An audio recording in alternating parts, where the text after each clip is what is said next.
Hello there. Welcome to another episode of Rare Diseases, a podcast run by Rare Disease Review Western, a student-run, not-for-profit organization that aims to translate complex rare disease research into easy-to-digest articles. Rare Disease Review Western is also very active in initiatives that support and advocate for rare disease patients and caregivers, such as this podcast. My name is Omar Abdelrahim, and I am joined by my co-host, Anusha. Anusha and I are both co-vice presidents of external events with Rare Disease Review Western. Welcome, Anusha. Hi everyone, my name is Anusha, as Omar said, and I will be one of the co-hosts for the podcast today. I'm very excited to be here, and I'm really looking forward to our conversation today with our guest. Thank you so much, Anusha. Today, we welcome our guest, Magnus Stenlund, one of the founders and former co-president of the Canadian Organization for Rare Disorders Student Organization, or CORDSA for short. CORDSA is a student-led organization based in the University of Alberta, which is affiliated with the Canadian Organization for Rare Disorders, also known as CORD. The organization supports those impacted by rare diseases by connecting them to important resources and shedding light on rare diseases amongst the public. Nowadays, Magnus is the current chief advisor for the organization. Magnus will be speaking to us today about the inspiration for CORDSA, the work the organization does, and the student perspective and outlook on rare disease. Magnus, it is a pleasure to have you on the podcast today. Thank you, Omar and Anusha, for having me. I'm really happy to be here. All right, fantastic. Let's dive right into things. First, Magnus, could you introduce yourself to our audience and tell us a little about yourself and your interests? Absolutely. Yeah. So I am currently a master's student at the University of Alberta in the Faculty of Pharmacy and Pharmaceutical Sciences. I graduated from the University of Alberta last year with a Bachelor of Science in Physiology, and I transitioned to my master's in the fall. Outside of academia, I'm also a professional athlete. I compete in ultra endurance mountain bike races. So my my main event is usually a 24-hour mountain bike race in the summer. But also, I have a brother with a rare disease called creatine transporter deficiency, which is it's kind of why I got involved in the rare disease community because my brother is one of my favorite and the most inspiring people that I've ever met and that I think it will ever exist. So yeah, that's kind of a little bit about me. Amazing. Thank you so much, Magnus. It's been very exciting to hear about your experience with rare disease and how you've kind of been introduced to CORDSA and also kind of about your personal interest with mountain biking. That's really cool to hear. So CORDSA has been around for several years now, but its core mission has always remained the same. You touched upon how you kind of got introduced to, rare diseases with your brother, but I was wondering if you could tell us a little bit about how CORDSA came to be and kind of what motivated you to get involved with the organization itself. Yeah, absolutely. So just full disclosure, CORDSA was initially called NORDSA, so it's a little bit confusing. I helped found CORDSA when we transitioned from NORDSA, but I was not actually one of the founding members for NORDSA. I would recommend for you guys actually having the founder of NORDSA on. Her name is Jessica Wijasundra. I can share details with you guys afterwards, but she's really the one who got everything going. She started the group. I gotta be honest, I'm not totally sure what year it was. I want to say 2017 or 2018, something like that, because she wanted to have a tangible impact on people, something that she could actually see. So, there's all these organizations like these cancer research organizations or diabetes or the ones that affect a lot of people, and those are great and we need those. But if you go to those, they can raise $1 million pretty quickly, and it doesn't seem to be super impactful. Whereas if you raise $1,000 for a rare disease initiative, that's a big deal, and you get to see exactly where it goes and how it's going to be used. So the way that Jessica explained it to me was that the reason that working with the rare disease community is so cool is because you get to actually see the impact that you're having, and we kind of got to develop the rare disease community in Edmonton, and now it's an important outlet and support network for people affected by rare disease. So anyway, that's just kind of how Jessica got it started, because again, Jessica was was the one who kind of got everything going, and she was the brain behind it all, and one of the best leaders I've ever seen in my whole life. So I think it's really important for me to give her as much credit as she deserves. For me, how I got started with the group was, so I mentioned my brother has a rare disease called creatine transporter deficiency. Even though he has a rare disease and he has a disability, he still puts more good into the world on a daily basis than most people can aspire to do in a lifetime. But even though he's like one of the greatest humans I've ever met in my life, he's still excluded from a lot of parts of the world. So for example, he's actually athletically gifted. Like he can play hockey or baseball much better than I can. But because he has a disability, he tends to be excluded. So he gets passed over for turns at bat when he's playing baseball, or for shifts when he's playing hockey. And that really started to become apparent for me just as I was starting university. And so that kind of guided me to get involved in organizations such as CORDSA. Yeah, thank you so much for your answer on that, Magnus. Yeah, I guess I personally I think it's really important how like to involve yourself in I guess grassroots initiatives that are actually having, direct connection to like the community and, really touching base with rare disease patients and caregivers and having that sort of direct impact. So I'm really, I guess, inspired by the fact that Chords' mission is founded on wanting to make tangible change in the community and also, I guess, develop the rare disease community in Edmonton. And then also it's really incredible that in spite of your brother's difficulties, you see that and you say, well, I want to do something that will empower my sibling and potentially have an impact or a benefit for them. So yeah, that's really incredible. So I took a look through Quartz's various social media accounts, which we've linked in the description of the podcast for our listeners to check out. And I was so inspired by the activity and passion on there, and some of which, Magnus, you've kind of put on display with the story of, your brother.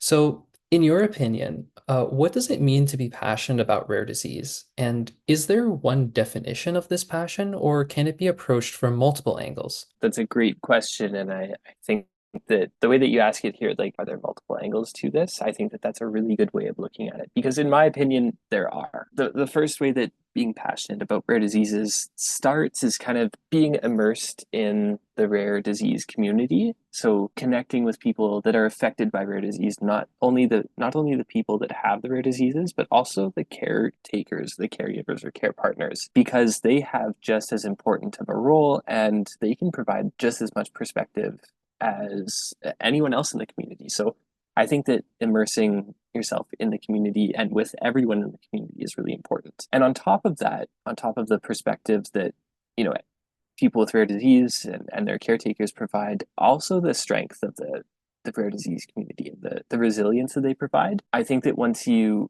immerse yourself in the rare disease community, you can really start to understand and appreciate the strength that they have. And it's only once you realize the strength that they have, can you really become passionate about rare disease, because you feel like you have to share this experience with the rest of the world.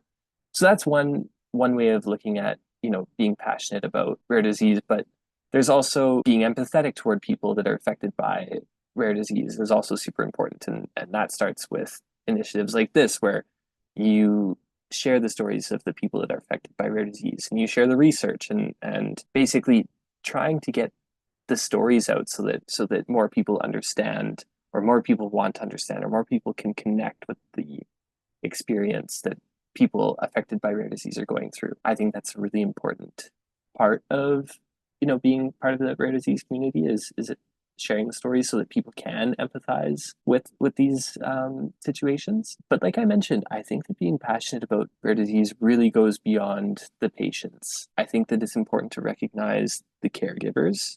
So for example, with my brother, I think that although my brother is the one with the disease and with the struggle, I think that my parents play an equal role in the rare disease community as my brother, because they enable him to do all of the things that he does. And they care for him and they make sure that he's okay and that all of his needs are met. So they really understand, I would even argue to a greater extent, like what it means to live with it with a rare disease. So again, I just want to highlight that point that is, it goes beyond just the patients that are affected by rare disease. You need to recognize the people beyond the patients, so the caretakers and the clinicians that are helping develop care plans for people with rare disease, but also the advocates that are trying to make a difference, because I know it can be incredibly frustrating to be an advocate at times because it's hard to mobilize resources toward rare disease. So I don't think that there is any one definition or a right definition. I'd love to hear what you guys have to say as well about being passionate about rare disease. So I'll leave it to you guys if you want to share your definition. Yeah, thank you so much for your answer, Magnus. I really liked kind of how you shared that, the rare disease perspective is not just from the rare disease patient, because the rare disease community actually is very vast and diverse, and a lot of people have, a unique experience with a rare disease, whether it's from being a patient or a caregiver or an advocate like yourself, or, even a researcher, a policymaker. So all these people kind of have different experiences and knowledge levels with rare disease. And so when you talk about, it being approached from multiple angles, it's kind of like everyone, is coming from their own perspective of it. And so that's what makes, the rare disease community so strong, is because we're kind of able to all come together with these different perspectives of it and work towards like similar goals of just raising awareness about rare diseases. And yeah, if we're talking about, I guess, like personal definitions of rare disease, I really like the one that kind of you were saying about your experience with rare disease influences maybe kind of what definition you would give to it. I would say that even though we use rare disease as like an all-encompassing term, there are many rare diseases, and from, hearing stories from rare disease patients myself, I guess that's kind of changed my definition of, what a rare disease community is and what rare disease is. For sure. Like, I think you guys both made incredible points about, the different perspectives you can take on passion. And I guess I'll briefly share a little bit about, where my passion comes from for rare disease, or I guess where it originates. For me, Rare Disease Review Western was like founded by three of my really close friends, and one of those friends who happens to be our current co-president, she's a rare disease patient. And so, starting off in the club, early on, I guess there was that sort of like connection, but it wasn't exactly, I would say, as strong as it is for me right now. I think that's maybe how I got into it. And, as someone myself who lives or is affected by rare disease, I guess that connection wasn't exactly strong to begin with, but then over time, like interacting with the rare disease, community through outreach initiatives, or through, summarizing dense content into something that's, digestible and easy to understand by the rare disease community and the public in general about rare diseases, raising awareness, meeting with different stakeholders, support group representatives, doing cool initiatives like this podcast. Like all of these things have really fed into, I guess, the strength, the resilience of the rare disease community, the sense of belonging that's generated by the rare disease community, and just how important of an issue rare diseases is for, I guess, how common rare diseases are as a group in general. Like 1 in 12 individuals in Canada have a rare disease, but it's often neglected in our healthcare system. Like there's so many different like points, so many different ideas about rare disease that are sort of intersecting for me, and they've sort of built on this layer of like this like connection that I had, with a close friend, but it's built up in this really beautiful layered way. And I think it's my passion now is sort of driven by a lot of different things, and it's really plays beautifully into that idea of, passion can be approached by multiple angles. So yeah, I think that's sort of where I guess my heart lies on that. Can I jump in and say something really quickly here? Yeah, of course. So you asked about the passion for rare disease and what it means. I think the passion is, you can hear it in your voice when you're talking about it. Like when Omar was just telling me about, how it started with a connection with a friend, and then it becomes so much more. That's what the passion is. is, it just takes one person or one connection or one event for somebody to see or to feel the passion. And then once you feel it, you're hooked. Once you're hooked, it's like Omar was just saying, it kind of snowballs and you get involved in these initiatives like a podcast or networking with clinicians or just connecting with the rare disease community. And once the ball gets rolling, it's hard to stop it. So I just wanted to point that out for you really, really quickly. Yeah, thanks for sharing, Magnus. I kind of also to build off a little bit of what Omar said about being exposed to, others who have rare diseases or who talk about rare diseases. That's kind of one of the ways that I became more passionate. I would say also about rare disease was we have an annual symposium that Rare Disease Review Western hosts, and I was lucky enough to kind of get involved in that from my first year with our group. And we brought speakers who had rare diseases. We brought researchers who were, researching rare disease and kind of like getting to know more about those gaps and getting to hear from those people firsthand about their experiences. I feel like that was something that sparked the passion in me. And kind of going off of like, some of these initiatives that we were a part of through Rare Disease Review Western, we noticed that CORDSA also has, a lot of creative ideas and initiatives that they do to support and advocate for the rare disease community in Alberta.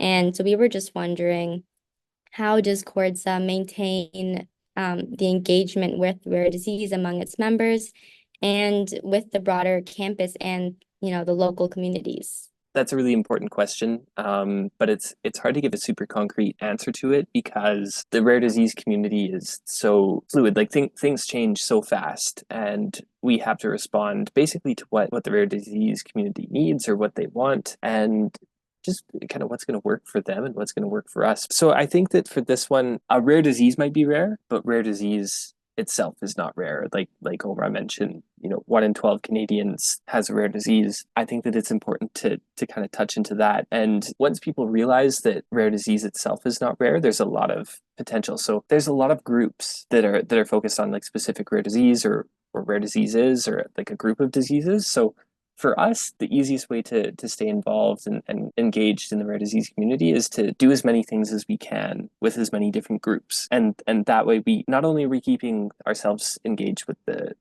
rare disease community in general, but we're also keeping our members interested because it's not like we're just going back to the same disease and the same numbers and the same figures and everything. And it keeps things interesting for the group members. So I think that's one good thing to keep in mind, but also having a multitude of events. And so something that everybody's going to want to do. So not everybody is going to want to do a fundraiser. Not everybody's going to want to do educational events. You might have somebody that doesn't want to do one, but wants to do the other. So, having a range of events that you do like education events and like fundraisers or like just pure advocacy events that are just like a walk that you arrange with a bunch of people with a poster or something like this, like a podcast, which I know is aimed at education, but you can basically what I'm trying to get at is that you can expand your audience by doing a multitude of events and by having a multitude of people that you collaborate with. So I think that that's kind of, I guess, how CORDSA tries to maintain its engagement with rare disease community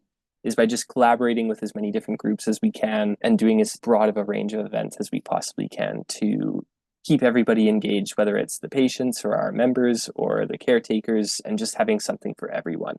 Yeah, those are really great points because I guess when you think about engaging different types of people, like every person will have, their own different preferences for things and, different things that either A, stimulate them or B, get them excited and get them to want to engage. And then also there's this really interesting concept that one of our podcast guests, our previous podcast guests actually mentioned, like the idea that there are like four different types of advocates. And so when you're trying to create events, you're trying to cater to as many different areas as possible and trying to keep things diverse, keep like mixing things up and kind of having that variety because it's interesting and also it hits a bunch of different areas, a bunch of different stakeholders, and shows that you're really active in the community. So yeah, I guess that diversity is also really good at maintaining those connections with the rare disease community to answer their needs. So Yeah, I think that's amazing. So, stemming from that, because CORDSA does so much outreach, it connects with so many different organizations, from the National Organization for Rare Disorders, NORD in the US, to CORD, to, the local support groups and organizations. So, with that in mind, why do you think it's important to forge these connections between different partners and stakeholders across the country and even internationally? And how have community partners directly helped CORDSA fulfill its mission? I mentioned it's important to respond to the rare disease community and what they need or what they want. And I think that having as many connections as possible, first of all, helps us understand what the rare disease community needs, because you have so many different perspectives and so many different voices and whatnot. But it also helps, at least for our group, it helps us respond as well, because not only do we know, but we have all of these connections with all these different resources, and we can respond appropriately at any given moment for what certain organizations need from us. But on top of that, like for the importance of establishing these connections, I think that for our group, finding an organization or a group or an initiative that resonates with your members is really important, because if you have some obscure thing that nobody knows about, nobody really wants to know about. And it's not that nobody really wants to know about, it's just that nobody in your group is super passionate about. It's really hard to get people to be engaged. And so what we found for our group is that if we have something that our group can connect with, that helps us establish the connection with that group. So for example, we have a local organization here called Aubrey's Hope for a Cure, which is run by two local parents of a girl who has a disease called alternating hemiplegia in childhood. And the two parents are so, like, we've all met them, we all know exactly, we know we're on a first name basis with them. We've heard Aubrey's story, I've never actually met Aubrey in person, but a lot of our group has. And, we go to their events and whatnot. So just having met the founders of that organization and, having it resonate with our group, that's something that we can take and work with going forward, because it's something that our people care about. But also another one that I'll mention is, so I mentioned my brother has a disease called creatine transporter deficiency, and so he has a parent organization called the Association for Creatine Deficiencies, or the ACD. And the ACD is an international organization, so because my brother's disease is super rare, they've connected with patients basically every country that has a record of somebody having a creatine deficiency. And with that comes a lot of power for us, because we have this international backing. And how that is translated into action for us, and the reason that's super important is because of that group, we've been able to establish a newborn screening program in Alberta for creatine deficiencies. And we wouldn't be able to do that without an international backing. And so that's another reason why it's super important to have these connections, is because not only does it give your group something to work for, but also it enhances the power and the influence that you have. And there's very obvious benefits to that as well. Yeah, thank you for that wonderful advice, Magnus. Rare Disease Review Western, I'd say, is definitely newer, and it's really helpful to kind of get advice like that about the importance of kind of forging those connections. You talked about like the international backing that enabled you guys to kind of do the newborn screening, and that's something that's very incredible. And I guess that just kind of reinforces and emphasizes the importance of making those connections. And I know personally that Rare Disease Review has started to make some of those connections. We've had people from CORD supporting us through some of our initiatives, and I think it's really a good thing to kind of continue to look into about how to make some more connections and how to really get that bigger platform so that we can create tangible change like you guys are doing at CORDSA. And I guess just following from that, I was wondering, in your view, what would you say has been the most fulfilling aspect of advocating for rare diseases through CORDSA? And where do you believe that CORDSA could expand or improve in the future beyond kind of what you guys have already accomplished? Yeah, I mentioned at the beginning our founder, Jessica Wijasundra. I think that what I said at the beginning is the most fulfilling part, which is that working with the rare disease community, we can have the most direct and noticeable impact. So if we raise $1,000 for a local initiative or a family, we can give it directly to the people that need it or the people that are going to use it. And because we've made that direct connection, we can see exactly what that's going to be used for, and the good that we've done. So I think that for me, at least, I can't speak for everyone in our group or advocates in general, but I think that for me, that's been the most fulfilling part of working in the rare disease community, is just being able to see and notice the direct impact that I've been able to have, or that our group's been able to have. For CORDSA, there's so much potential for us to make an impact because of it being a small community, and we can have a direct influence on somebody's life. One thing that I think that we can expand or improve on is laying into that and showing our members the impact that they're having. Because I don't know if your group has this. One thing that I've noticed, I've been with CORDSA for um, 5 years or so now, and the most frustrating part or the most difficult part is the people that do it just to boost their resume. And they don't really care about the initiative, or they don't really care about the people with rare disease, and they're purely doing it to check a box on their resume. That's really hard on our group, because we're supposed to have all of these numbers, but when people don't show up because they just want to say that they're part of it, that really hurts our group. So I think that the way around that is, like we were talking about earlier, is showing them the way that they're having an impact, and being more directly involved with the rare disease community, whether that looks like doing a bit of respite work. I don't know if you guys have that in Ontario, but in Alberta, respite is just basically paid care for someone with a disability. That's the simplest way to put it. It's a little bit more complicated, but basically doing respite care with people with rare disease or with disabilities, so that we can see who needs us, and then if we do raise a bunch of money, going and directly transferring the money to who's going to be using it. Because like I said earlier, when Omar was talking, and when we were talking about passion, once it only takes one step, and once people recognize or realize the impact that they can have, they're hooked. I think that for us, our challenge is getting people hooked, and I think that that's one area that I hope we can do better on, and I think we can, if we start to lean into the direct impact that we can have.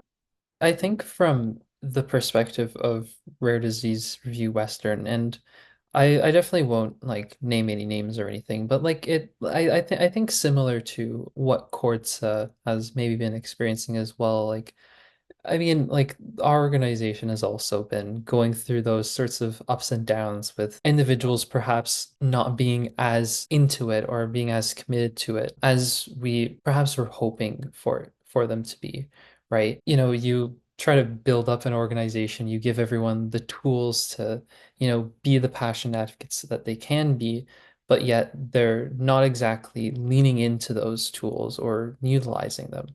And so I honestly really appreciate the the fact that you mentioned like trying to ensure that people are seeing the direct impact of their work and like seeing that there's like tangible change that they're actually being involved in. Because sometimes you're kind of isolated from the work that you do, or you're not directly seeing what's actually happening, right? Like you're putting on all this work, but then like, why does it matter? Why is it relevant?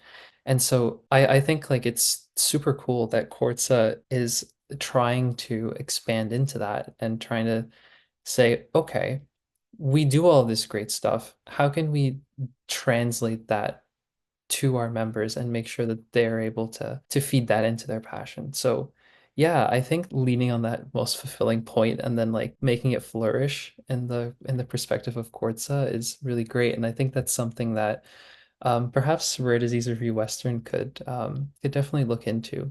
And especially something like with the respite care thing, again, seeing the direct impact. I think these are all really great ideas.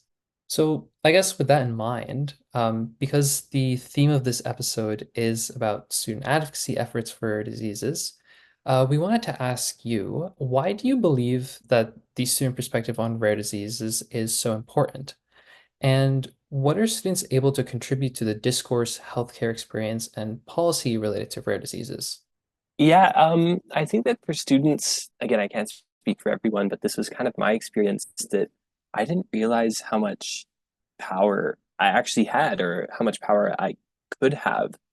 And I feel like most students are the same, because you see someone like a professor or a doctor or a government official, and you think that they know so much and they have so much resources and they have so much power, and you feel powerless compared to them.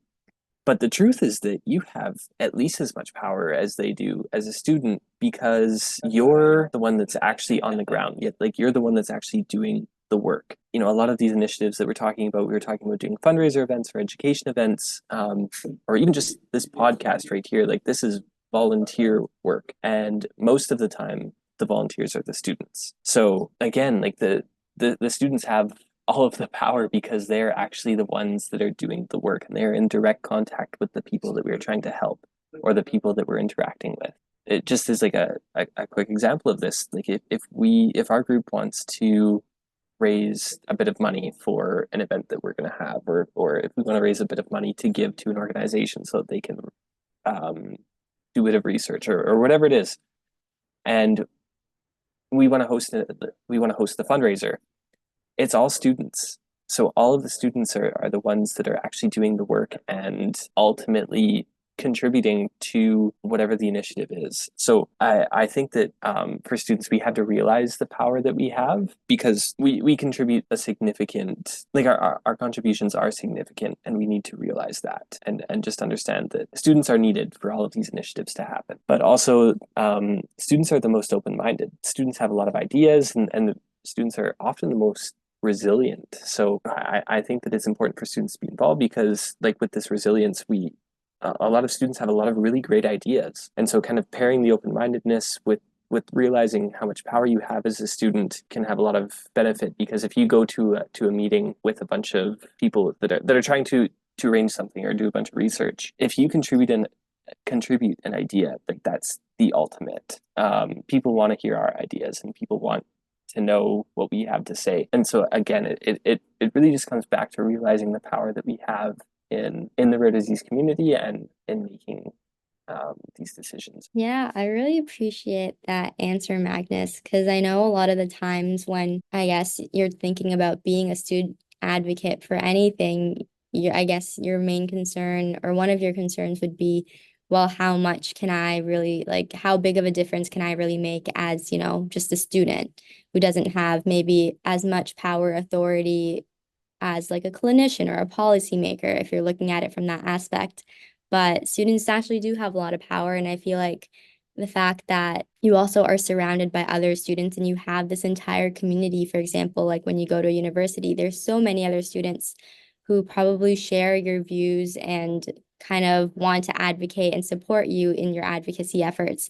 So I feel like when you're doing fundraising initiatives or you're doing kind of advocacy work, being surrounded by a lot of people who kind of have like the same mindset and the same resiliency, you can actually accomplish a lot. And especially like you said earlier on with, even creating those partnerships with other organizations. Like a lot of the times when you do express that passion for something, those organizations are willing to help you and willing to support you. And that gives you all the more power to kind of continue in your advocacy efforts. We've talked kind of about CORDSA and, what you guys have accomplished with your group. We were just wondering if there's anything that you were curious about with Rare Disease Review Western, and anything that maybe we could clarify or expand on for you. Yeah, I'm wondering if you guys have like a general mission statement, and if so, maybe like just a brief overview of it, or if not, kind of the direction that you guys take. Maybe if you guys could tell me a little bit about the organization of your group and how everything works. Yeah, so I can start it off. We actually do have a mission statement, and this is something that we often share with people who are interested in being a part of Rare Disease Review, just to kind of get them familiar with it. And I can read it out for you. I do have it pulled up in front of me. It's that we are a student-run medical organization or a student-run medical journal that aims to translate complex scientific literature of rare diseases into more comprehensible articles for the general public. Our articles cover rare disease research, policy, and health information, and we aim to bridge the gap between patients, families, support groups, rare disease researchers, and physicians. We also strive to bring awareness of rare disease and their societal impact throughout our community.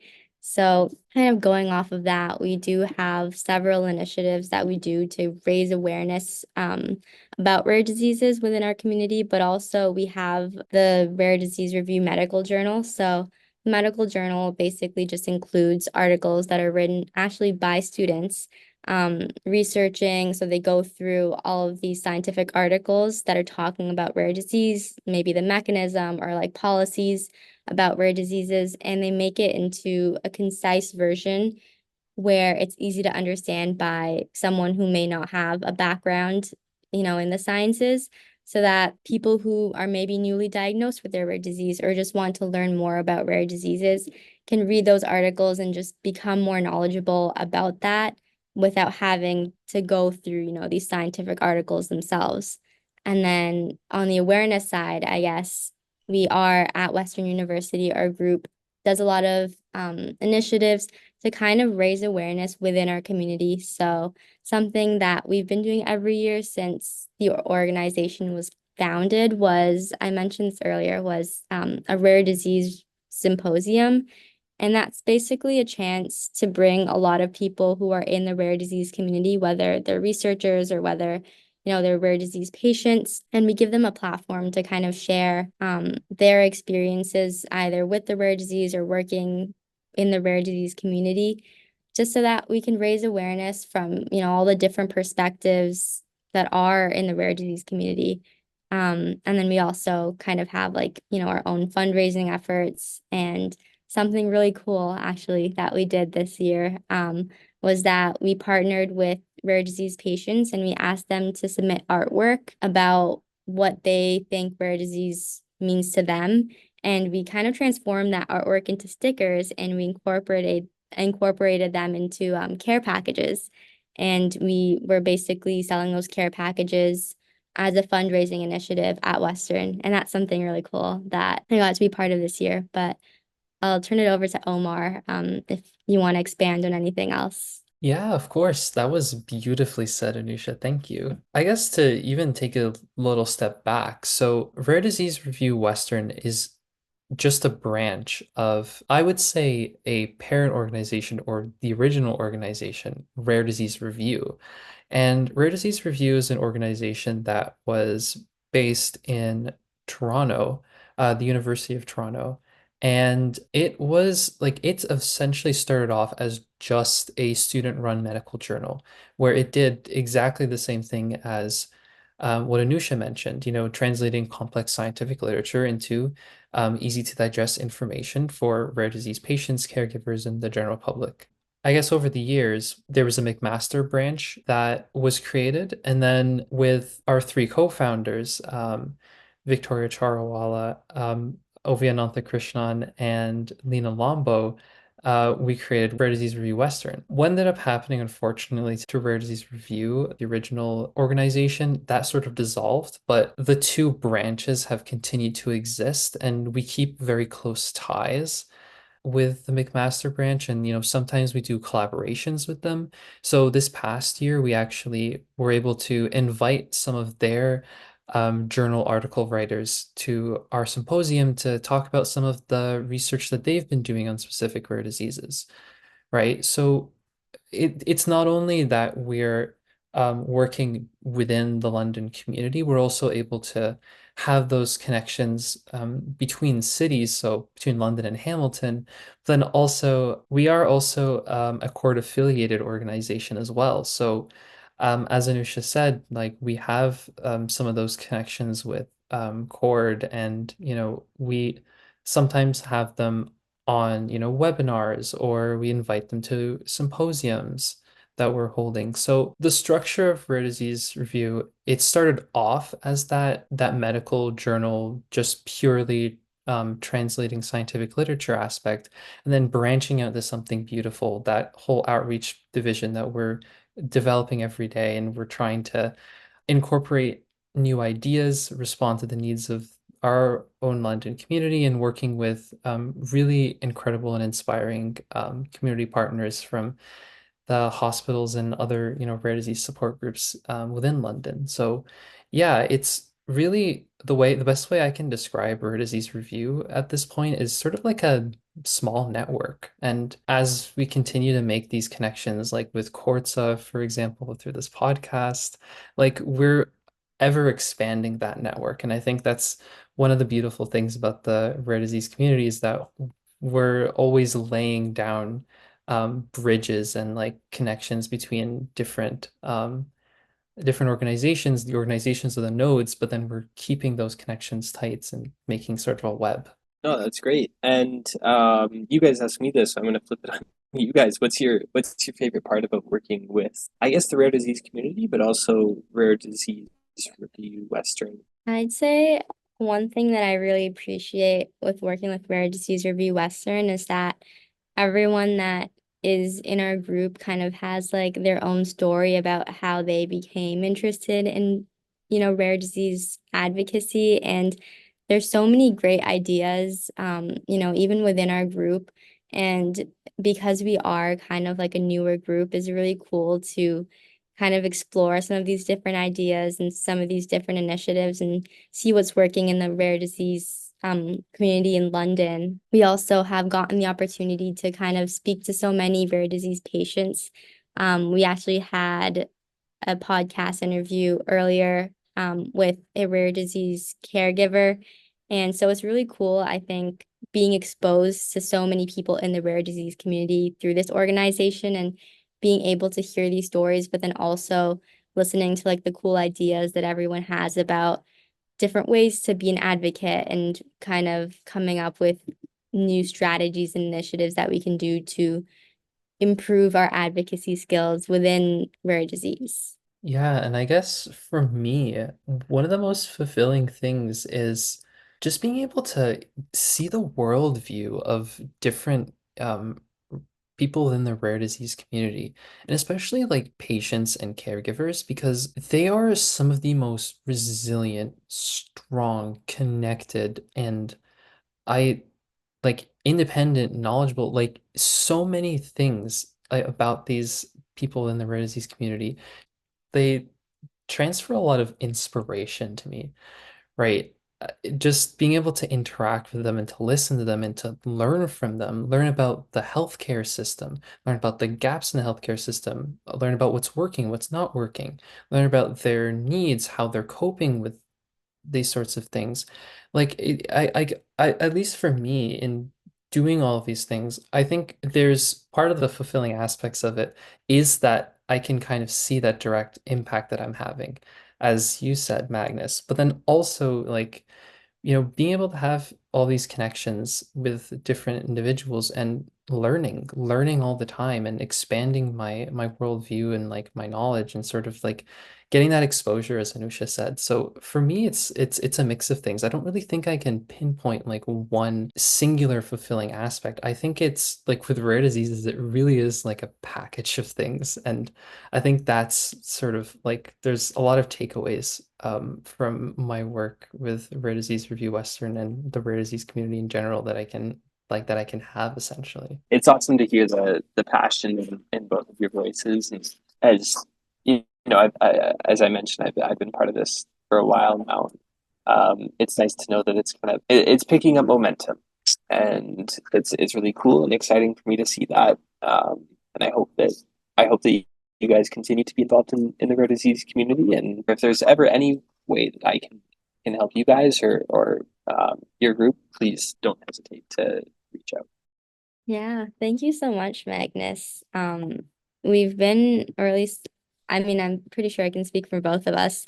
We've been very inspired by kind of your take on rare disease and what you've already accomplished, personally or with CORDSA. And we're very grateful to kind of be able to pick your brain a bit about, rare disease advocacy today. We've asked you a bunch of questions, over the course of this episode. And so I guess our last question for you would just be, is there anything else that maybe we haven't talked about today that you'd like to share with us or our audience before we actually end our episode? It's nothing that I haven't said already, but I would like to reiterate the strength that the rare disease community has, and that once you immerse yourself in the rare disease community, even just for a brief amount of time, or even like just with one interaction, it's really contagious. And I hope that everyone gets to experience that kind of strength one day, or that kind of resilience in their lives, because it's a really powerful thing, and it's guided a lot of my life, and it seems to be guiding your lives as well, and in a positive direction. So that's all. I just want to reiterate the strength and resilience that the rare disease community has, and encourage everyone to get involved, because like I said, it's very contagious. And once you start, it's hard to pull out of the rare disease community. So Yeah, thank you so much. And for listeners, there you have it. What a fantastic discussion we had today with Magnus. Omar and I both really appreciate you taking the time today to speak with us about CORDSA and, highlighting some of the incredible work that students are doing to advocate for rare disease. So again, Magnus, thank you so much for all of your incredible insight. no, thank you guys for having me, and hope we get to chat again soon. Yeah. And for our listeners, stay tuned for our next episode by subscribing to the Rare Diseases Podcast YouTube channel or following Rare Diseases Podcast on Spotify. So that's 3 words, Rare Disease Podcast, RareDiseases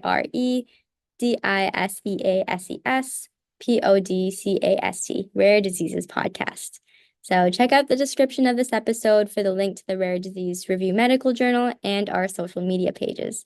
This is Rare Disease Review Western and Magnus signing off.